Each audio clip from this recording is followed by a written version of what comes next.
when it comes to setting your elevation sensor spring tension, this particular contractor runs on top of the line.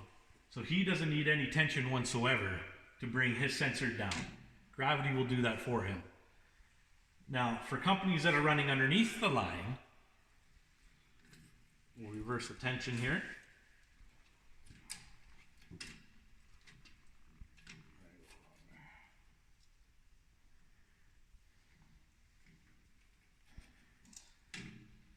Again, we don't want so much tension to where it shoots up really fast. The machine doesn't move that fast. The sensor doesn't need to move that fast.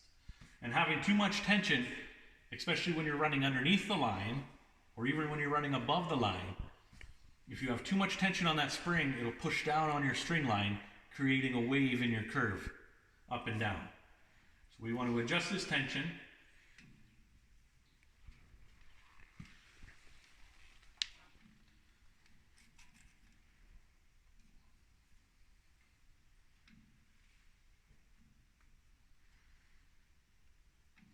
So that way when I move it down about an inch and I let it go, it has enough tension just to bring it out of bounds. It doesn't need any more tension to make it go faster. It just needs to make it out of bounds. So that way when my sensor is running level with the line and it hits a pin or somebody knocks it off and it goes out of bounds, it's just got just enough tension to bring it out of bounds.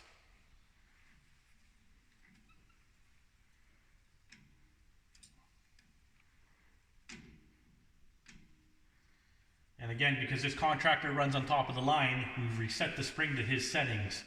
But again, there's no tension on that. It's just simply gravity pulling the sensor down.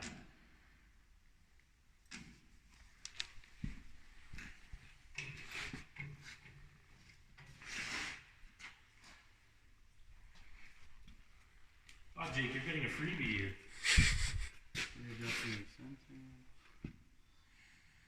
So one of the biggest problems with running on top of the line is these sensors, along with Gomeco's, Miller's, they have what we like to call out of bounds. So if the sensor is running underneath the line, somebody hits the sensor or hits a pin and the sensor happens to come off the line, once it goes up to its maximum, the computer reads that as there's something wrong and it turns off the sensor and the machine stops going up. Now, if you're running on top of the line, you no longer have that feature.